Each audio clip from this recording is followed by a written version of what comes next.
Hello mga beshi! Welcome sa aking vlog.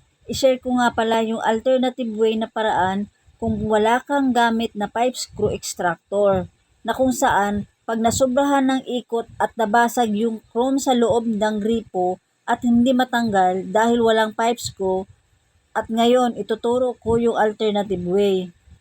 Pwede kayong gumamit ng concrete nail para tiktikin yung natirang chrome sa loob. Pero syempre, dahan-dahan sa pagtiktik para hindi masira yung thread ng bakal.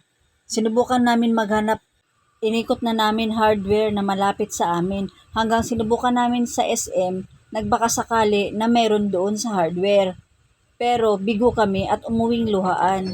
Kaya sinubukan namin ulit tiktikin. Ayun, sa wakas natanggal na din yung chrome. Kaya kung wala kayong gamit na pipe screw, yan ang gawin nyo. Ito yung gripo na nabasag, na naiwan yung chrome sa loob. Kaya ang papalit namin dyan, plastic na. Sinabi kong tama ng ikot. Sabi niya isang ikot pa. Ayun, sa pangalawang ikot, basag.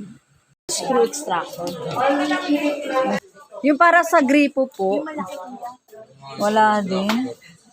Yan, pinagtyagaan ko siya. Naiwan yung plastic na gripo na gawa sa chrome. Kaya kagagabi pa to, kaya nagagalit si daddy. Ang ginawa ko, tiniktikan ko. Yan. Kailangan matanggalan ng konti lang. Bali, tiniktikan ko ng pako. Ayan. Hanggang nakuha na siya.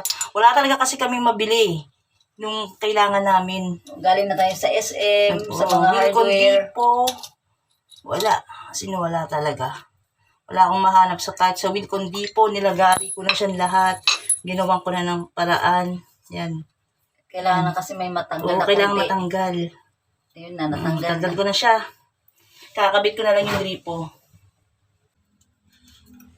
Kaya kami naghanap kasi mainit ang ulo ni Chong. Bakit daw ang tagal-tagal? Thank you for watching.